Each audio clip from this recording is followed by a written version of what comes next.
Wind is only involved in the electricity generation section, which is about 1/5 of our overall CO2 emissions. So any savings that wind makes is only in that 1/5 of overall emissions. Now wind is saving, because of that, about 4% of our overall CO2 emissions. Now you will hear big numbers from the wind industry. They'll say we're saving 2.5 million tonnes, and that sounds really good, but it's 2.5 million tonnes out of 62 million tonnes, which is tiny. So this is the basis of our argument. Small CO2 savings are not justified.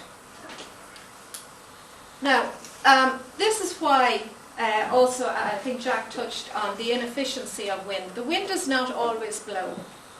We know that. The turbine itself, if you get a wind farm that supposedly produces 100 megawatts of electricity, it will actually only output between 20 and 30, if even, of that. So that's called its capacity factor. So it's a very inefficient way of producing electricity. That electricity cannot be stored at a grid scale. That means that you hear all about new battery storage facilities. They're tiny, tiny amounts of the overall demand for electricity. And the ESB, at a recent Joint Oireachtas Committee, said that we would need, we've heard all about Tesla producing battery storage, etc., etc. We would need 14 million Tesla Powerwalls, those are their big batteries, to store the electricity for 1 day's demand in Ireland. So the storage system is not there yet, and don't listen to the nonsense you're being told about it's almost there, we will have this completely integrated system. It is simply not there. It is physically impossible. If you own an iPhone, you know how tricky it is to keep your charge in that. So the electricity, and again Jack has touched on this, must be either used at that time or dumped. And we pay for the electricity that's produced, that's dumped. It cannot exist without reliable backup. Every single megawatt of electricity that goes in a wind turbine, there must be an equal 1 megawatt of electricity elsewhere. Because when the wind is not blowing, all your electricity has to come from reliable sources of energy. So every time you see a wind farm on a mountain, visualize it attached to a gas or a fossil fuel power plant, because that is the reality of it. And the more wind you put on the system, you're now causing those fossil fuel plants to operate in a very inefficient way by ramping up and ramping down. And if anyone has driven on a motorway in comparison with driving on a small road where you're braking and accelerating, you know that your car is more efficient on a motorway when it's running at full tilt. So when you're causing these fossil fuel plants to run up and down, you're increasing their carbon emissions per unit of electricity. Now I'm throwing a lot of facts at you. I'm sorry if people are new to all of this, and some of you might be aware of this, but I'm making the point that wind is an extremely inefficient way of producing electricity. This is a study from Europe. It was a look at 15 European countries, 10 European countries over a 15-year period. It looked at 3 sources of renewable sources, and again Jack has kind of touched on this, that all renewables are not equal. And if you walk out of this room with one message tonight, it is that renewables are not the same as emissions reductions.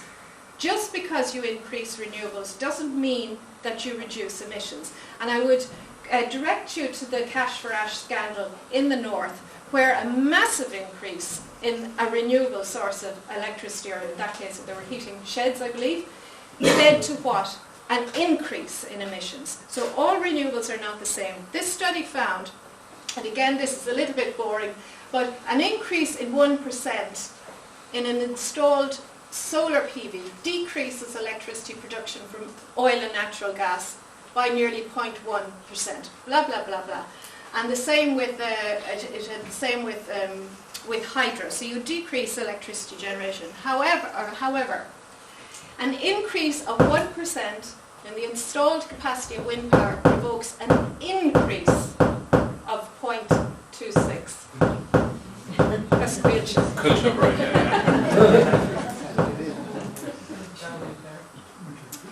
So the point that I'm making here is that over a 15-year period in Europe, wind caused the increase in fossil fuel generation.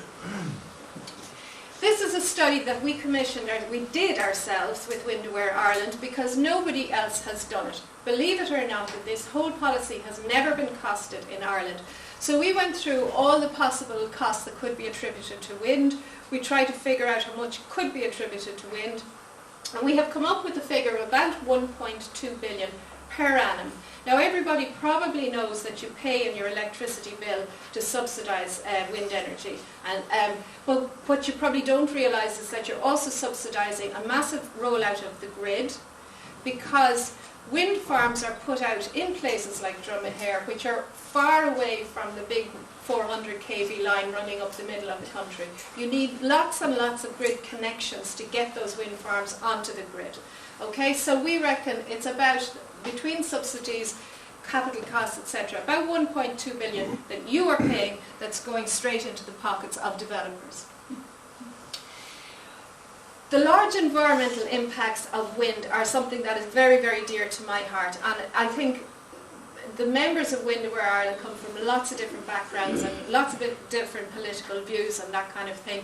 I think we're largely united by a love of our landscape, of the places we live in, and of the environment around it. I'm just going to briefly outline 3 cases here from around the country. This is my own area, Cullen, County Laois. Again, it's a Cuilche development we have held at bay for 6 years, and we might have them walked into a legal corner at this stage, we hope so. The environmental impact of this has to do with a pearl mussel called the Nor freshwater pearl mussel. This creature lives for 140 years, is almost extinct because it is a subspecies of a freshwater pearl mussel, which are endangered in general. And they haven't bred in the River Nor downstream of the wind farm for nearly 40 years. There's a rejuvenation project ongoing, and this is the basis of our case against Cuilche. We won an important case in Europe on the Habitats Directive on the basis of this, which is now holding Cuilche up. This is Rathfinesca, County Laois as well, the site of a proposed substation, and again I mentioned that the electricity grid has to expand hugely to bring all these renewables on. This was on the site of an important local aquifer. EirGrid, and Jack has referred to the goings-on of EirGrid and ESB, etc. EirGrid went ahead with unauthorised work on the site, but were subsequently given permission anyway by Laois County Council and Bord Pleanála. This is the Barnsmore Gap in Donegal, which is the home of the hen harrier. There are only 150 breeding pairs left of this fabulous bird of prey. The Irish Raptor Study Group were to take a case against this proposed wind farm, and we don't know why, but backed out of that, whatever was going on there. Also, well, I won't go into details, all sorts of shenanigans, with Bord Pleanála refusing to take information from the Raptor Study Group on the sites. Obviously, if they have sites of nesting birds, they don't let people know. And they offered to show Bord Pleanála where these were. The board refused to come out and have a look. That's not a hen harrier, it's an eagle, but that's the kind of thing. The larger birds of prey are particularly susceptible to wind turbines for various reasons, but one is that they tend to fly looking down and they get sucked up into the blades. The other site, this is Keeper Hill in Tipperary, and a woman down there, Adele Grace, has also won an important case in the European Court of Justice on the habitat of the hen harrier. This is a study from an Irish study from UCC about the effect of wind turbines on songbirds, and they found out there were 2 different types of songbirds, 2 different groupings. One was affected only by the construction phase of the wind farm.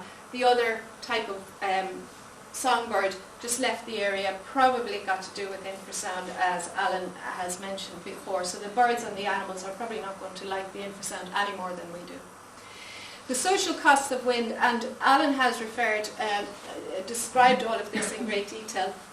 This is the case of 7 families in County Cork who left their homes because of noise and infrasound. They were 5 years fighting in the High Court and eventually settled with the wind farm company. We don't know, for an undisclosed sum, but they have had to abandon their homes, and we know of cases all around the country. There are noise problems in Roscommon, in Limerick, in Wicklow, in Wexford, in Donegal, you name it, and these cases are going to mount. But of course it's always left up to the communities to fund these cases until they get this far, and the big boys have to back down because they know they have a problem. There's another one from Wexford, their noise problems. Now, again, Jack has mentioned, or it was you, Ellen, I think, mentioned the planning guidelines 2006. So these are permitting wind turbines within, they're advising that they should be no more than 500 metres from homes. In practice, there are wind turbines sited closer than that, because these are not laws, these are guidelines that may or may not be kept to. They haven't been updated since 2006. It's not mandatory anyway, and the Dáil voted against a Sinn Féin bill in 2017 for the 10 times setback, and I know there's one or a few councillors here, so this is an issue you're going to come up with. The Dáil voted against this Sinn Féin bill, and in fairness to Sinn Féin, they were trying to bring this through to give some protection. It is not solving the problem. This is how your TDs voted: against, against, against, and Martin Kenny voted to support the bill. So just to recap, this is why we oppose wind energy. The tiny CO2 savings of about 4% are not justified by the large economic, environmental and social costs. So how did we get here? And I'm nearly finished. No strategic environmental assessment. This is required at European level, and it assesses all the costs, the environmental impacts, the economic costs, and to see what is the best way of going about reducing emissions. Is it wind? Is it highly efficient gas plant? Nobody has done that analysis. We don't know. What are the environmental impacts of wind? Was never done. No regulatory impact analysis. This is supposed to be done for every European directive that is implemented into Irish law. Never done here. No cost-benefit analysis, which is required under the Public Spending Code, and you look all around you, you look at an expenditure that's gone way over the top at a national level, and expenditure that has been wasted. This is expenditure that is being wasted. If we want to reduce emissions, we have 1.2 billion to do it in a much more efficient way. And it happens because money, wind, and Jack has touched on this, is extremely lucrative. Up to now it has been extremely lucrative. You have a 15-year guaranteed price and a subsidy to prop that up if you're a wind farm provider. An ideology, I would suggest that all the political parties in this country have been captured by an ideology that is false. They haven't put enough thought or effort into why they all support the wind energy policy, bar Renew, and I don't know where they're going at the moment. Groupthink, there's been very little questioning of this policy by the political parties or by the media. And I want to give you I'm going to finish up now soon enough. The Joint Oireachtas Committee on Climate Action was formed to implement the findings of the Citizens' Assembly on climate action. Okay? Stakeholders were invited to present. The Citizens' Assembly recommendations were endorsed. The Citizens' Assembly is now closed. Okay, you can't put anything else into the Citizens' Assembly. There's no accountability for proposals that they put forward. We submitted our costs of wind report. We were refused. We asked could we present at the Joint Oireachtas Committee. We were refused, and we were told that the committee has heard from several of these people, but will not be taking evidence from specific groups with issues around wind energy or other specific issues. So we thought that's fair enough. If you're not hearing from the industry and you're not hearing from us, okay, we're not that happy. But hey, here's the Irish Wind Energy Association Spring Conference 2019. Confirmed speakers: David Connolly of the Irish Wind Energy Association, Timmy Dooley, Fianna Fáil spokesperson on energy and member of the Joint Oireachtas Committee on Climate Action, Eamon Ryan, member of the Joint Oireachtas Committee on Climate Action, Hildegard Naughton, chair of the Joint Oireachtas Committee on Climate Action. So the Irish Wind Energy Association didn't need to go to the Joint Oireachtas Committee. The Joint Oireachtas Committee came to them. Here's Eamon in his good suit. And look, here's our minister, Minister Bruton, at the Irish Wind Energy Association conference. And then I discovered that here is Justice Mary Laffoy from the Citizens' Assembly at the Irish Wind Energy Association conference. Anyway, just quickly, this is the new renewable electricity subsidy scheme. Every wind developer in the country is holding their breath to see the makeup of this. It's supposed to mandate community gain, which Jack has kind of touched on. But it actually says on page 15, again this will be something you're told other community are going to get gain from the new scheme, there will be no minimum level of community investment required and no penalties for projects that fail to attract community investment. In other words, the wind industry can continue to do as they are. So to conclude, wind cannot reduce emissions in any meaningful way. There are huge economic costs, the destruction of our precious environment and our landscape, impact on families, no analysis to back this up, no planning regulation, and so that's where we are at the moment. Thank you.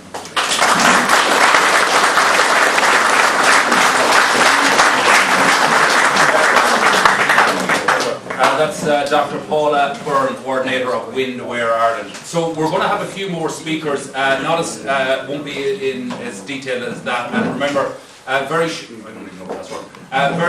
we're going to have open it up to questions and answers, and then you can either direct them to Alan, to Jack, or to Paula, or indeed the entire panel. So for about 2 minutes each now, if that's all right, we're going to invite Adrian Diamond, Graham Robinson, Kevin Duffy and Eddie Farrell. And Eddie's here from the Moy Valley Protection Group. So if they'd like to make their way up, I don't know if you want to do it individually or how you, Adrian, maybe if you'd like to speak. And just to remind you of one other thing, the attendance sheet that's doing the rounds will be at the bottom of the door on your way out, if you could just sign that on your way out. Thank you very much. We're just amazed how many people have turned up, and thank you so much for coming. In fact, I'm blown away. Look, we absolutely adore where we live, and that's why Graham and myself, are so worried about these turbines going up. But more important than that, this is just the beginning of more turbines. I've asked Quilcha, are there, what's going on? Have they identified any other sites? They have identified 3 other sites in our area. That's just Quilcha, right? There's other private developers up by our neighbours Dawn here. So this, and with government policy, with wind turbines being the favourite thing, wind energy being the favourite thing, we have to fight this. And as a community, if you tick that little box beside where you put your name on the sign-in sheet, we can contact you and you can become part of this group, because other communities have fought it, but only as a community, and if you can be behind us in this.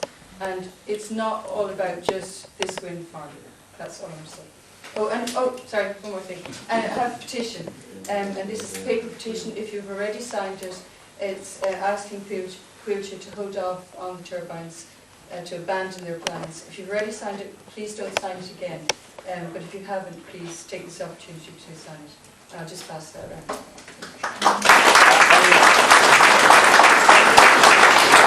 That is next, Graham Robertson. I'm not even from Ireland, never mind Leitrim. I'm sure most people you know. But Adrian wanted to come back to Ireland to live, and I wanted to be where she was. So we'd used all our holidays up trying to find a place back in Scotland, and Adrian said, I'm going to go back. I said, well, no more holidays, can't come with you. If you can find a house you can live in, some outbuildings, a bit of land around it, and no neighbours so close you can't go out in the nip if you want to, buy it. She came back, she said, I think I bought it.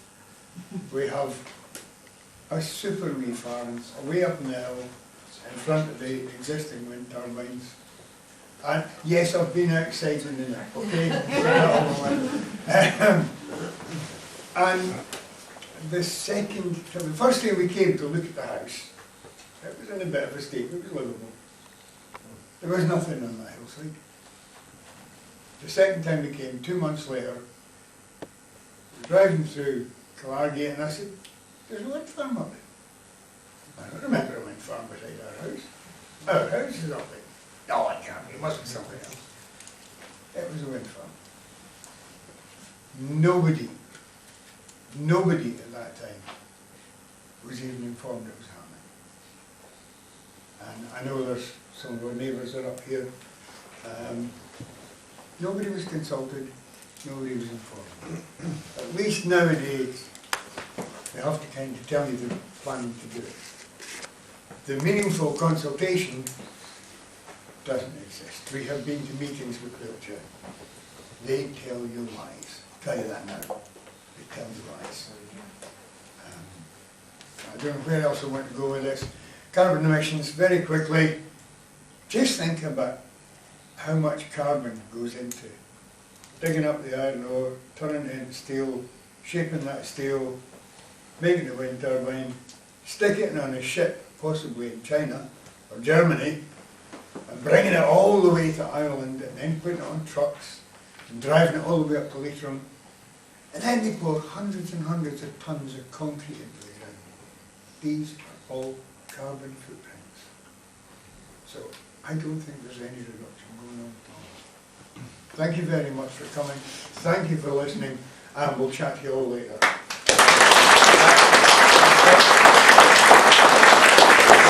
Our third speaker from the Stop the Giant Wind Turbines Dromahair group is Kevin Duncan. And Graham, thanks very much for that. Yes, thank you again to everyone who's coming. It's an amazing turnout, we weren't expecting. I am also from here. You may not immediately assume from my accent, but my mother, Mon McTiernan, is from up the road, and we always came here for our summer holidays, and it was always home. It was home to us. And my late brother Michael, sadly my late twin brother, and I, when we were hearing stories about possibly a dying area, we decided we would come back and put all our resources into building homes here, which we hoped we could live in. Now, our homes, sadly, are the closest, together with one other person, to the proposed location of these wind turbines. Were they to go ahead, I'm confident we can stop them, by the way, but were they to go ahead, it would be completely impossible for us or for many people, many of our neighbours, to continue living in those houses. We would have to turn the key and walk away. And we've heard from people at the recent AGM of Wind Aware, harrowing testimony of how they were driven mad and had to eventually, for their own health, turn the key, walk away, knowing they couldn't sell their homes. Not that it's a question of wanting to sell their home, they want to be able to keep it and continue with it. Now, I recognise some people here from the campaign some years ago to stop the pylons. And we were all told you'll never stop them, the ESB, all these groups have got the power, and you as individuals have no power. Well, we proved them wrong, and we did stop the pylons. And I'm confident, I'm very confident, that if we act together as a community, we can and we will stop this project. But we do need your help. It's a natural tendency to say, well, thank God they're not too close to me, they're not going to bother you. But they're on the way to your house. Do not kid yourselves. You know, it's behind my house today, but it will be behind your house tomorrow or next year or in 5 years' time. And do please take these messages about health, particularly for children and older vulnerable people, because there's no question at all. I can remember them saying years ago that many things were safe, you know, they were within certain limits. And it wasn't until years later when people developed cancer that they learned otherwise. Anyway, please join our campaign, please give us your details, and thank you very much. And thank you, Francie, by the way, for sharing.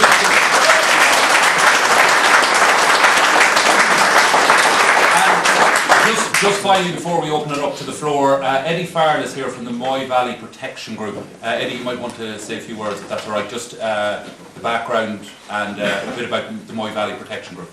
Well, I suppose I initially should say that we started a good few years ago with the Moy Valley Confined Landscape and Community Group. And we were set up because we had the perfect storm of development in our area. We had 160 wind turbines proposed. Like, compared to what we had, this is a baby wind farm. We had 160, and the vast majority of them were over 185 metres. There was two separate wind farms. One of them was Keach with about 50 turbines, and the other was a joint venture between both Nimona and the ESC. And all these were going to be situated in the town of Crossmulline and Balmullet. And I suppose we were woken maybe with the 400 kV line, which was proposed to be built between Moygalna and Flagford, which is beside Carrick-on-Shannon.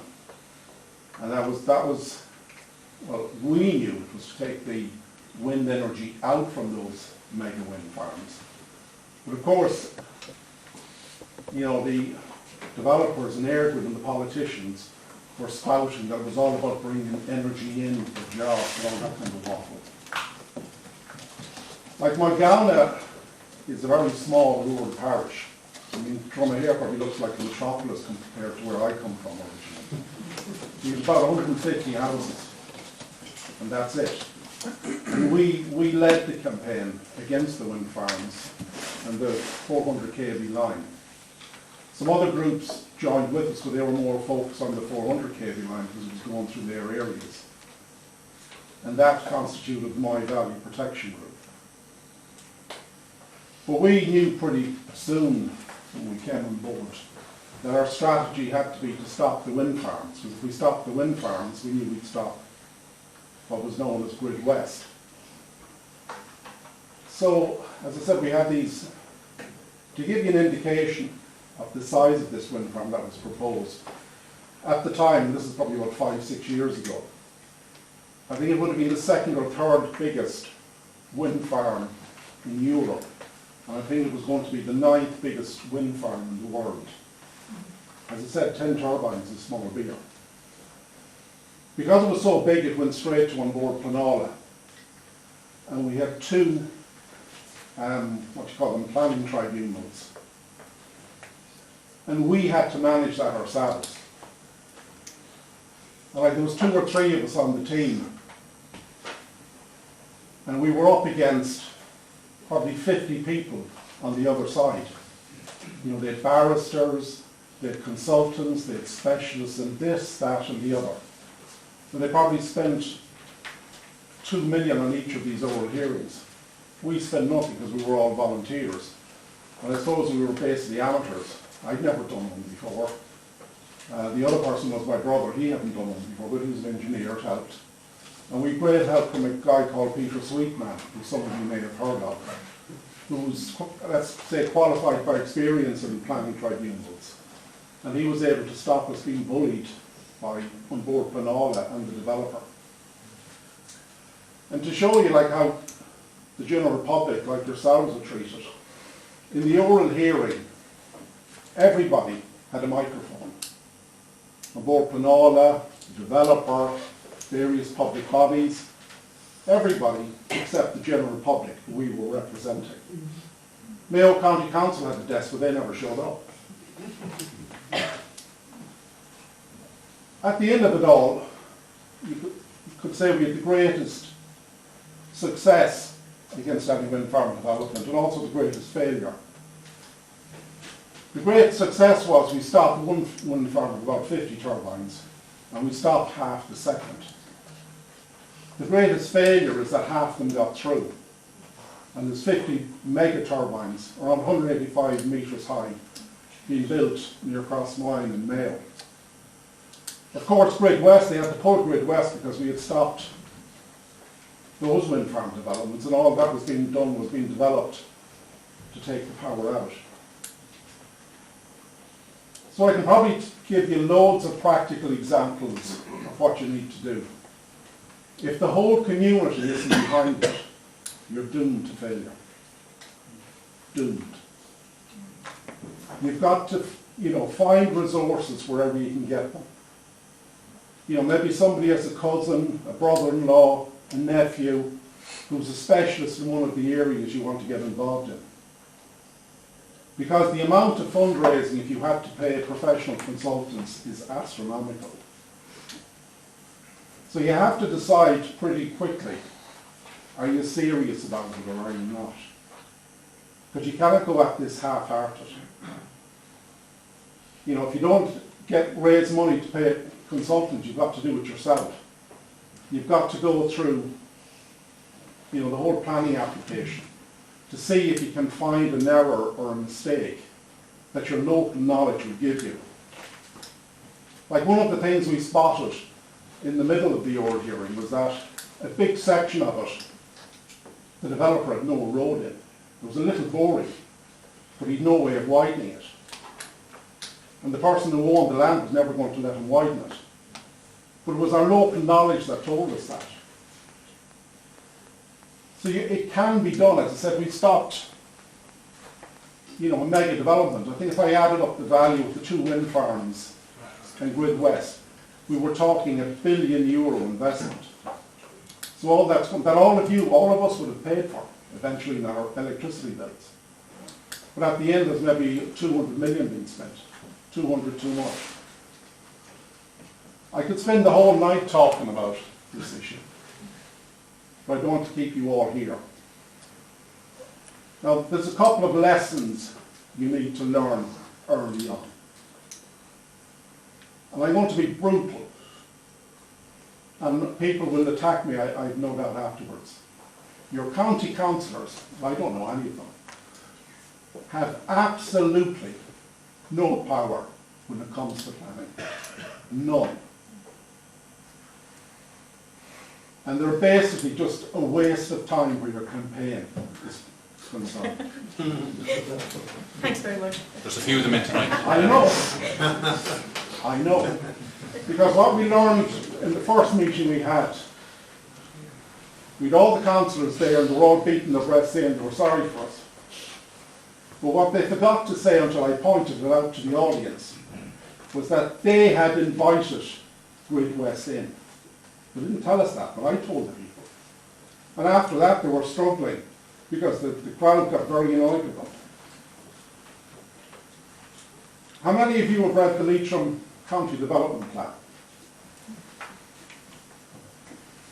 Well, then you probably are the only person who will know that if you go through it, Leitrim County Council is in favour of wind energy. So, you're wasting your time even listening to county councillors, because they're not going to help you. They'll do nothing for you, except promise the sun, the moon and the stars, but they can do nothing. Maybe it's not their fault, because the minister is taking the power away from them. At a national level, your Fianna Fáil and Fine Gael, who I would expect that 90% of the people here vote for, are in favour of wind energy. Even as far as I know, Sinn Féin is in favour of wind energy, even though it was pointed out they voted on setback distances. But maybe it was an empty thing because they knew Fianna Fáil and Fine Gael would vote them down. And the reason that setback distances are a huge issue is that somebody did a map and they showed all the areas of potential development at various setback distances. And if they went to a setback distance of 10, there's virtually none of the country would have wind farms. And that's the reason that the establishment is against it. Kevin will run that. So I'll finish up. Yeah. You're on your own in fighting this. Like our group fought Airgrid, PECHA, the ESB, I've forgotten somebody. Board Lamona. But you're on your own. So you have to get serious, you have to find the people to help you, you have to raise the money. Otherwise you're wasting your time.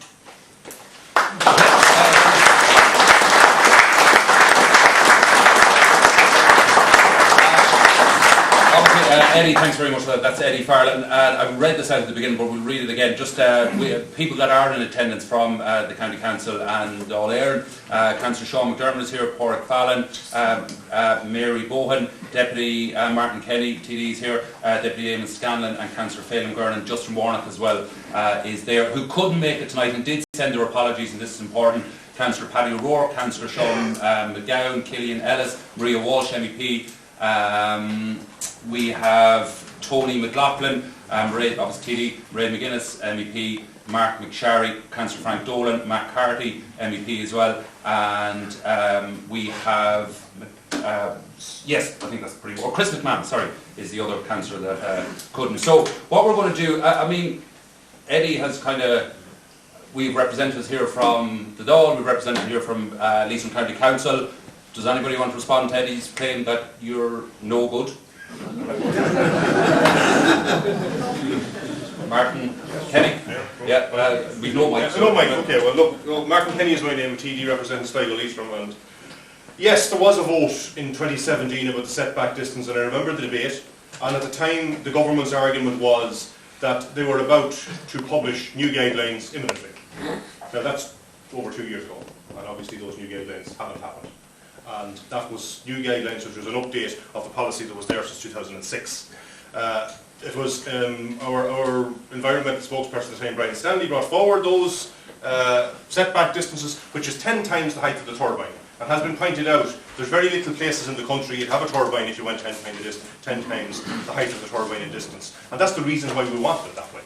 Because while, you know, this thing about whether you support wind energy or not is another sort of issue that's been put out there. We support wind energy when it's small scale done by communities. That's the wind energy we support. So, if you're talking about small scale done by communities, like I know a man in Auckland that runs courses for people to build their own wind turbines. You know, he lives off the grid himself. And that's I helped him build one. yeah, helped him build one, yeah. Jimmy Dowds. So, you know, that's the kind of scale we're talking about. We believe that communities should be empowered to do this for themselves, and there should be cooperatives in communities, if they are to a slightly larger scale that a person has at the back of their own house, that it should be community cooperatives to do it. I take the absolute point that the large-scale wind industry is not about CO2 reduction. It's not about any of those things. What it's about is about the grants that they get and the subsidies they get for to make massive amounts of profit. It's just like the gas industry when they were in here talking about fracking. It wasn't about the money they made from the gas, it was the money they made from the investors that invested in it. Because when they got in the investment, they got a good lifestyle for a lot of years, and then they turned around to the investor and said, sorry lads, it didn't work out. But they still made their money. And that's what happens with an awful lot of these situations. That is, if you like, the huge flaw in big capitalism. It's about big capital. And these guys are about big capital. They're not about communities. They're not about looking after people.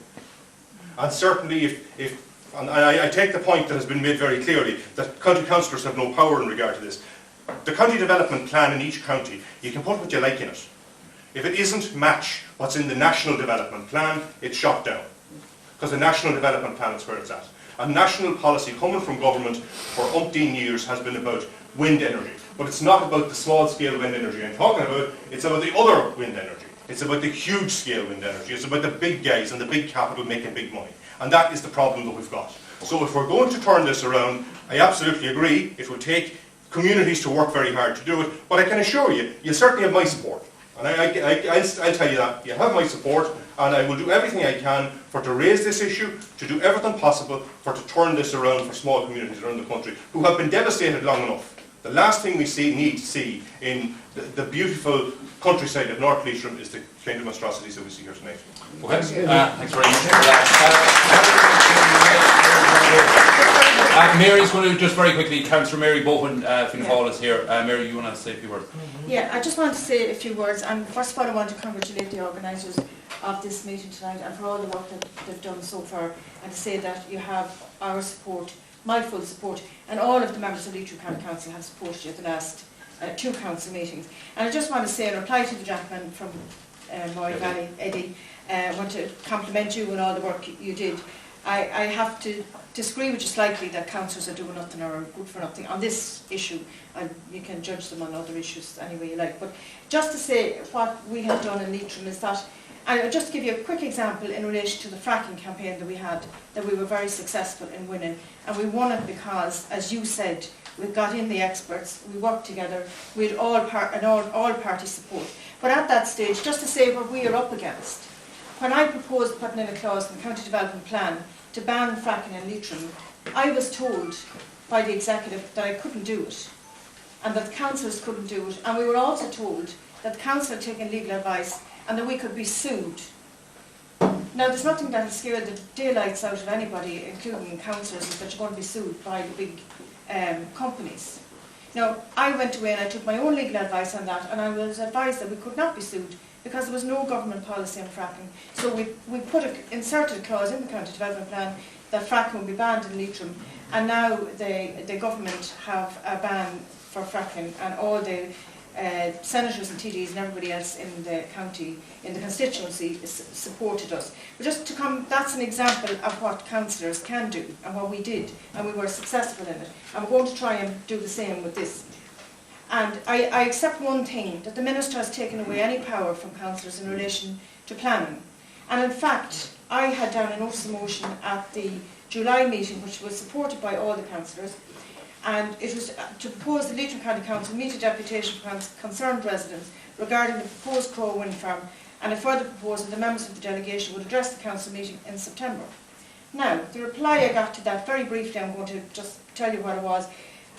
The matter of proposed development of this nature is considered in accordance with the planning and development legislation through the executive functions of the local authority. The planning and development legislation provides statutory consultation period for all planning applications, during which anyone who has concerns or views on any proposed development can make detailed submission on the proposed development. But just in relation to that, the developers can go in and have pre-planning meetings and sit down across the table. People like yourselves cannot do that. You have to make a written submission and send it in. So there's no question and answer or clarifications in relation to your submission. So that's one disadvantage. These submissions are duly considered by the relevant planner in the assessment and recommendations on the application for the proposed development, which in turn is considered by the relevant deciding official. But you still don't have any consultation, only send in your written submission. So this was the worst part of it, which annoyed me so much that I came down the road driving like a lunatic the more I thought about it. It said, therefore the acceptance of a deputation to the council as requested by this motion is both inappropriate and irrelevant. That's the reply I got from the executive. And the basis for that reply was a letter from the Minister for the Environment, which came a year ago and we haven't seen, which he read out, the executive read out, and it said that, I just don't have the letter here with me, but it said that councils or municipal district cannot discuss a planning application at a council meeting. Cannot discuss it. And which was more annoying was that there was no application in at the time even. There wasn't a live application and there still isn't. So we, at the November meeting, all of the councillors agreed. The manager said, of the chief executive, they will walk out when we bring in the delegation because they can't listen to what the delegation is going to say. So I had to go and get my own legal advice from a barrister, and he told me we were perfectly entitled to bring in a delegation. So we're bringing in that delegation for the next council meeting, and we'll let the executive walk out if they want. And the other thing, I don't know which of the speakers proposed that we should have a moratorium. Leitrim County Council passed my motion at the last meeting calling for a moratorium on wind farms. So just to say that the councillor, Leitrim County Council, is very proactive. As I gave you the example of what we did with the fracking, I'm giving you examples now of what we're doing with this. The councillors voted for those two motions unanimous, and have pledged their full support, and I can say that without fear of contradiction here tonight. So whatever the lack of powers we have, we're going to fight this campaign with you every step of the way. And some of the delegation from the Crow Wind Farm were at that council meeting, and they can verify what I'm saying, that not one councillor objected to any of the things that we proposed. That is Councillor Miller. If you want I asked the question was fine, and by the way, any question at all, whether it's to Jack or to Alan or to Paula, you just state your name, and we'll, if you're from any group or anything like that, you'd like to make a mention. Lady in the purple. 1 minute. And 1 minute, by the way, we're keeping this tight. 1 minute. Hey, my name's Mary McDonald. Okay. There's an edition here that I think you're all welcome to check it out afterwards. It's on Mobile World Live from the telecom industry, and it says PR-savvy operators have played to popular support for efforts to combat climate change, framing the shift to renewable energy as a sort of altruistic pivot to do their part to save the environment. But, as noted above, the real driver is a complex numbers game. I'll give you the idea of what that is, playing out behind the scenes as operators face a steep increase in energy consumption in a 5G world and a fluctuating energy market, whereby Vodafone had a €1 billion bill last year on 3G and 4G. That's our smart world, our smart society, our connected Ireland, that plan for 2040, where you have a chance now to change the whole landscape from being data. Generating data is generating energy consumption. Vodafone have vowed to go by 2025 100% wind energy. So when you choose data, broadband, ubiquitous broadband, Wi-Fi for you, it's not just 5G. But here's what happens. Next year, when Vodafone go 5G, their bill doubles to €2 billion. Yeah. And they got a cheaper quote from... But Mary, in relation to the turbines and your question, have you anything for Jack, for Alan, or to Paula? I have a lot. Okay. The EMF thing is... I'll get you in a second. Look at the cars, autonomous cars, you can choose to go autonomous cars with telecom or without telecom. Okay. 50 gigabits per day is what they will use in energy consumption, whereas 50 gigabits a month is what a house in America is using right now. So that's your energy consumption. They have vowed to go wind. You've got to choose to oppose 5G as part of your strategy. Okay, that's another meeting. Oliver Hazel, you want to this is, by the way, this is also a question and answer session, so we have our panel of experts here, so please ask the crew question, not just kind of... I'm probably here for an entirely different reason tonight, and I just want to vary the discussion from all this stuff about power and that. Now, I have lived all my life here in North Leitrim, and, you know, employed people and helped it to be better than it is. But one of the things about it that we cannot deny is that it is one of the most beautiful parts of Ireland. We have the most beautiful glens. Now, when I say I'm here tonight, I see this evening here in Dromahair as an iconic evening, when in actual fact, the decision that could be here tonight could drastically change the North Leitrim that we have known all our years. Now, as I say, I've travelled the mountains, I've travelled the glens, I've travelled the valleys. If it was somewhere else, it would be absolutely astonishing, you know, the amount of tourism business that it could be generated. But it is still there.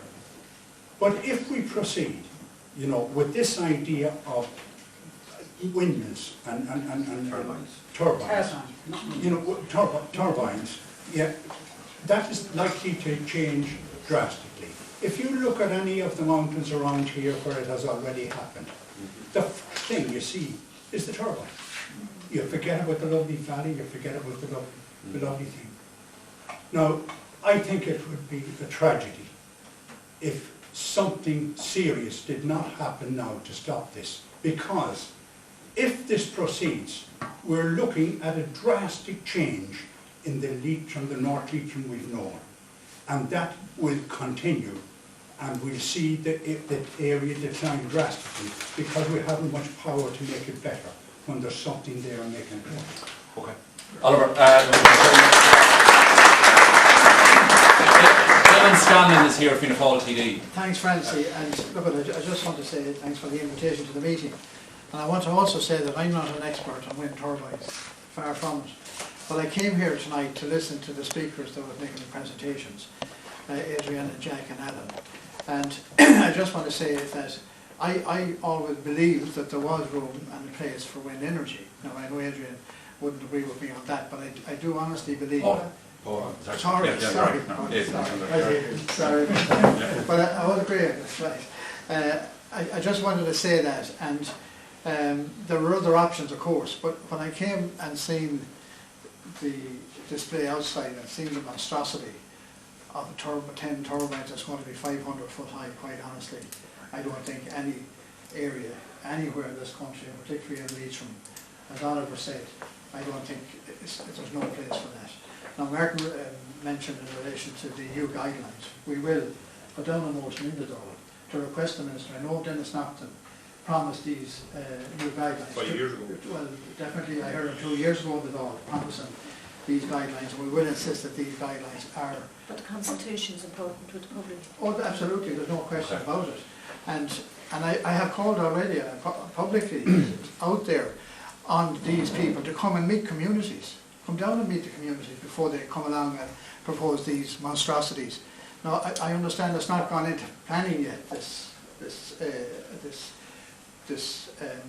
proposed scheme. And quite honestly, it's very hard to see how it will get through planning, quite honestly, in the same area. By the way, I just look at it, I'm not an expert. I came here tonight because I was advisor here. I have an interest in this, and I came and meet the people, quite honestly. yeah. And in fairness, I came here to learn, and I have certainly learned tonight. I just want to say that I have to go to another meeting, so I'm going to have to go, Francie, but please excuse me, and if there's another meeting, I will be back. Okay, Eamon Scanlon, Football TV, thanks very much for that. Is there anybody in the room that's going to be like we heard from Kevin and that? Anybody else would like to talk about that? These wind turbines are going to be behind their houses and how they feel about it. Is there anybody here that has any words on that? Yeah, lady in the blue. I just want to say, as it was mentioned, windmills. Definition of windmills. Turbine.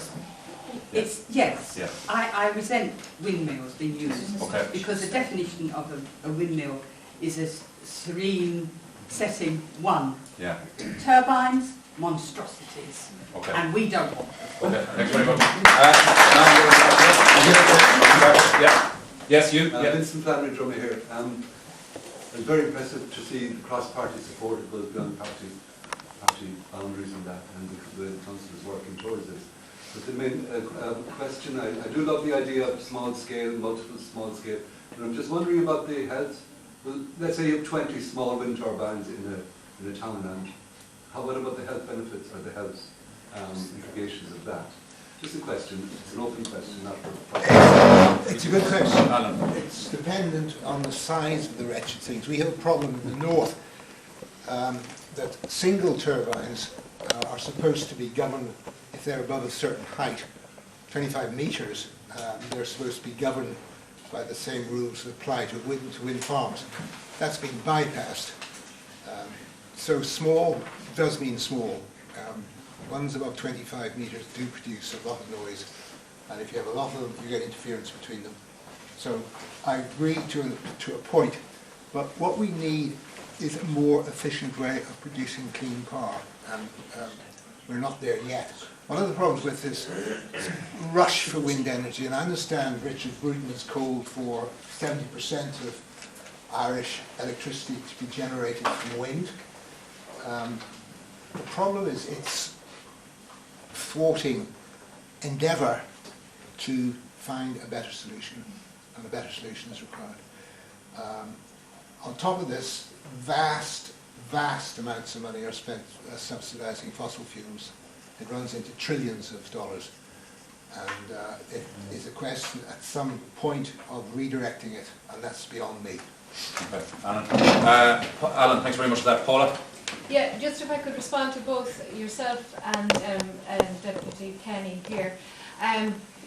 The point I made earlier, renewables and emissions are two different things. If wind is not reducing emissions, why would you want smaller ones which will reduce them even less? And why would it matter whether they were owned by the community, the industrial developer, or the man in the moon? The point is reducing our emissions, and the 70% renewables policy is very, very silly. It should be an emissions reduction policy, full stop. For example, If Money Point Power Station, which is now powered by coal, were converted to clean gas, it would save more emissions than all the wind turbines currently in the Republic. Okay? And I would challenge you, Deputy, it is the policy of your party, I'm not sure, Mary, what party you're Fianna Fáil, and it is policy that is driving this. And I would challenge you not to get into this little Mickey Mouse thing of if they're community owned, it's okay. It doesn't matter who owns them. Your policies are driving it, and the gentleman that has just left, I would challenge you, somebody needs to turn and say, the emperor has no clothes. This is a stupid policy. Renewable policies don't matter. Emissions policies do. I'm very familiar with Bryne Stanley. I'm from County Laois myself. I've had this discussion with him many a time, your energy spokesperson, and your energy spokesperson, Mary, rocking up at the Irish Wind Energy Association to give them his full 100% support. So I would challenge both of you and the man that has just left, go back to your parties. Why is this policy in place? It doesn't make sense. It's not doing anything for emissions.